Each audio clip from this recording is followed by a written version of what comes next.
नमस्कार, आपका स्वागत है मेरे चैनल पे। तो जैसा कि पिछले वीडियो में मैंने बोला था कि आज के इस वीडियो में अपन ऐसे क्वेश्चन को अपरिमेय संख्या सिद्ध करेंगे जिनमें केवल और केवल वर्गमूल वाली संख्या आती है। पिछला जो वीडियो था जिसमें अपन ने एक्सरसाइज 2.3 करी थी, उसमें अपन ने ऐसे क्वेश्चन को अपरिमेय सिद्ध करा था जिसमें वर्गमूल के साथ अन्य कोई संख्या आ रही थी, जैसे 3√5, 2√7 या 3+√5, यानी वर्गमूल की संख्या के साथ अन्य भी कोई संख्या साथ में आ रही थी। तो उसका तो आंसर आपके बहुत सरल था, बहुत छोटा था, खाली पक्षांतरण करके जो अन्य अतिरिक्त संख्या थी वर्गमूल के अलावा उसको दूसरे साइड में भेजना था, और दो लाइनें आपको मैंने बताई थी वो आपको याद करनी पड़ेगी। ठीक है, अब आपकी जो क्वेश्चन बड़ा आता है 3 नंबर का बनता है, ये वाला क्वेश्चन अगर आपके बोर्ड में आया तो, और 2 साल से आया नहीं है तो इस बार इसके चांस भी है कि बोर्ड में आ जाए। 3 नंबर का आएगा थ्योरम 2.5। एक क्वेश्चन आपके ऐसा आएगा जिसमें केवल वर्गमूल की संख्या आएगी, जैसे वर्गमूल का 2, वर्गमूल का 5, वर्गमूल का 7 या वर्गमूल का 3। आपको तो एक क्वेश्चन करना है अच्छे से, बाकी सारे क्वेश्चन में खाली संख्या बदलनी है, क्वेश्चन का पैटर्न पूरा वही रहेगा। ठीक है ना। अब देखिए, खाली वर्गमूल की संख्या आती है तो थोड़ा क्वेश्चन आपके बड़ा हो जाएगा, इसको आप समझने की कोशिश कीजिए, समझ में आ जाए तो सबसे बढ़िया है ना। बाकी ये क्वेश्चन आपके वैसे क्या वैसे आएगा, आप चाहो तो इसको याद भी कर सकते हो अगर आप कमजोर हो तो। बाकी मैं प्रेफर करूंगा आप समझने में ज्यादा ध्यान दीजिए, क्योंकि गणित समझने का सब्जेक्ट है। अब देखिए, हमको सिद्ध करना है इनमें से कोई भी एक संख्या ले ली, जैसे पहले अपन √2 का ले लिया है, तो इसको अपन को अपरिमेय संख्या सिद्ध करना है। तो सिद्ध तो करना अपरिमेय, तो पहले उल्टा लेके चलना है। अपन क्या मानेंगे कि माना, ऐसे लिखेंगे, माना √2 एक परिमेय संख्या है। एक क्या है? परिमेय संख्या है। पहले इसको परिमेय संख्या के रूप में अपन लिखेंगे। तो परिमेय संख्या को अपन कैसे लिख सकते हैं? a/b p/q, कैसे भी, जहां b का मान क्या नहीं होना चाहिए? 0 नहीं होना चाहिए। ठीक है ना। तो √2 परिमेय संख्या, तो इसको किस रूप में लिख दिया? a/b के रूप में। अब देखो, अब हमें क्या करना है? अब करना है इसका वर्ग करना है। अब क्या करना है? समीकरण का दोनों पक्षों में वर्ग करने पर, दोनों पक्षों में वर्ग करने पर, यानी दोनों तरफ वर्ग करना है। मतलब इधर √2 का भी वर्ग करना है आपको, और इधर a/b का भी क्या करना है? वर्ग करना है। अब देखो, कोई भी वर्गमूल वाली संख्या का वर्ग करो तो वर्गमूल हट जाएगा, पीछे क्या बचेगा? 2। और इधर देखो, ये घात 2 दोनों के ऊपर आएगी, तो a² बटावा क्या हो गया आपके? b²। ठीक है ना। अब देखो, मान लो यहाँ 2 के नीचे कुछ नहीं है, मैंने कितना मान लिया? 1। अब करो वज्र गुणा, तो 2 को b² से गुणा करोगे, कितना आ जाएगा? 2b², और बराबर में कितना आएगा? a²। अब यहां ध्यान से देखना, ये क्या कह रहा है? ये क्या कह रहा है? जो मान 2b² का होगा वही मान a² का होगा। कैसे? समझो, साइड में मैं आपको समझाता हूं, इधर देख लिए। जैसे मान लीजिए यहां पर ऐसा लिखा है 2 × 8, तो बराबर में कितना लिखा है आपके? 16। ऐसे मतलब इसका मान भी अगर 16 आ रहा है, देखो 2 8 16 आ रहा है, तो इसका मान भी कितना आएगा? 16 आएगा। समझ में आ गया ना आपको? अब मेरी बात सुनिए ध्यान से। यहां से मैं क्या करता हूं? b² का तो रखता हूं b², ये 2 है गुणे में, इधर आएगा किस में? हो जाएगा भाग में, तो a² बटावा कितना हो जाएगा आपके? 2।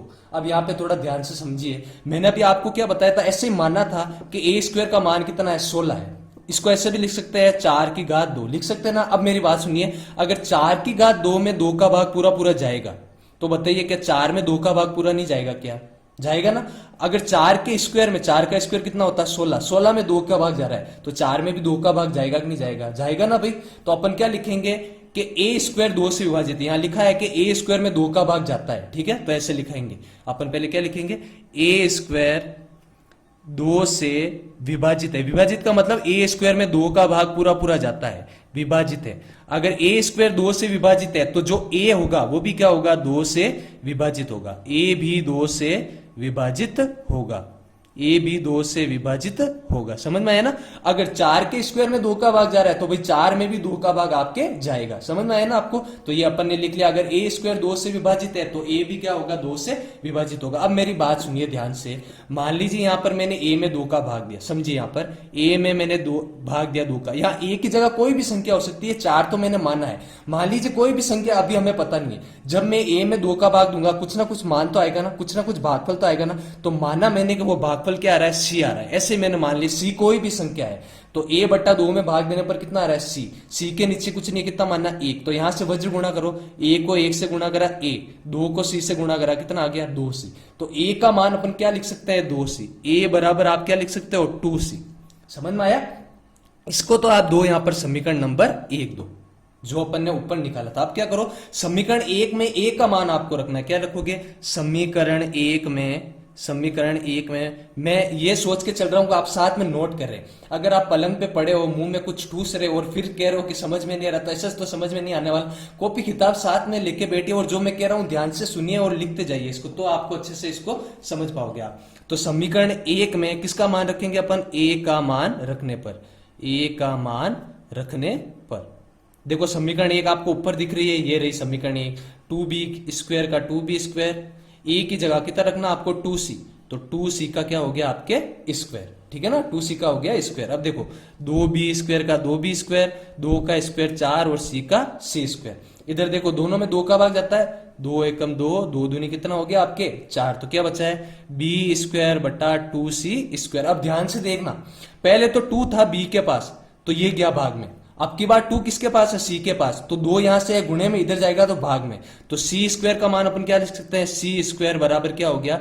b² बटावा 2, ऐसे लिख सकते हो, b² बटावा 2। अब वापस देखो वही बात लिखेंगे, जैसे देखो a² में 2 का भाग पूरा पूरा जाता है, यहां किसका भाग जाता है? b² में 2 का भाग, तो क्या लिखोगे साइड में ऐसे कि b² 2 से क्या है? विभाजित है, b² 2 से विभाजित है, b² 2 से विभाजित है। अगर b² में 2 का भाग पूरा पूरा जा रहा है, मैंने ऊपर बताया था, अगर किसी स्क्वायर वाली संख्या में एक भाजक का भाग पूरा पूरा जा रहा है, तो बिना स्क्वायर वाली संख्या में भी उसका भाग पूरा पूरा जाएगा। समझ रहे हो ना? जैसे एग्जांपल देखो यहां पर लिखा हुआ है, तो b² में 2 से विभाजित होता है, तो b भी 2 से विभाजित होगा, b भी 2 से विभाजित होगा, 2 से विभाजित होगा। जैसे मैंने ऊपर लिखाया था कि अगर a² में 2 का भाग पूरा पूरा जा रहा है, तो a में भी 2 का भाग पूरा पूरा जाएगा। अगर b² में 2 का भाग पूरा पूरा जा रहा है, तो b में भी 2 का भाग पूरा पूरा जाएगा। इसको दिया आपने समीकरण 1, इसको दे दो आप समीकरण नंबर 2। बस यहां तक आपने पूरा करा, 2.5 नंबर यहां पर हो गए आपके पक्के, कोई नहीं काटेगा आपके।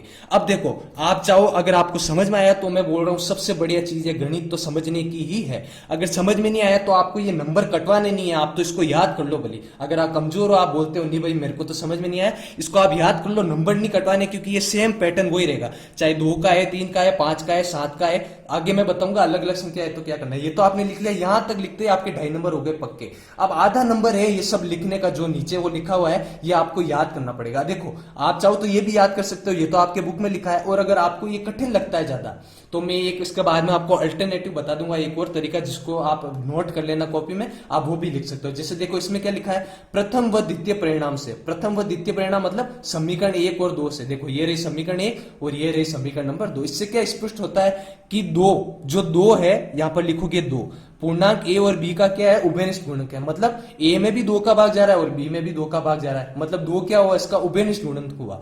परंतु ये कथन प्रारंभ में प्राप्त तथ्य का क्या है? विरोधाभासी है। लेकिन शुरू में तो अपन ने ऐसा कुछ लिखा ही नहीं कि a और b का जो उभयनिष्ठ गुणनखंड है वो क्या है? 2 है या कोई अन्य संख्या है, तो आप क्या लिखोगे? उभयनिष्ठ गुणनखंड नहीं है। अतः हमारी कल्पना की √2, यहां क्या लिखोगे? √2 एक परिमेय संख्या है, गलत है। यानी जो अपन ने कल्पना करी शुरू में कि √2 एक परिमेय संख्या, वो क्या है? गलत है। अतः ये इससे सिद्ध होता है कि √2 क्या है? एक अपरिमेय संख्या है। ये आपको लिखना है, ठीक है? या फिर तो आप ये याद कर लो, वैसे ये कुछ बड़ी बात नहीं, याद नहीं करना। या फिर आपको इतना लिखना था तो नोट करो कॉपी में, आप क्या लिखोगे? a व b पूर्णांक है, व समीकरण 1 व 2 से स्पष्ट है कि 2a व b का उभयनिष्ठ गुणनखंड है, जो कि हमारी गलत कल्पना है। अतः √2 एक अपरिमेय संख्या होगी। आप चाहो तो ये भी लिख सकते हो, कोई भी आपके गलत नहीं करेगा, ठीक है? तो यहां तक अगर आपने लिख लिया ये पूरा, इसको परिमेय संख्या माना, a बटा b के रूप में लिख लिया, वर्ग करा, ये 2 समीकरण बना लिए ऐसे, और फिर ये लिख दिया, आपके 3 नंबर पक्के हैं, कोई नहीं काटेगा।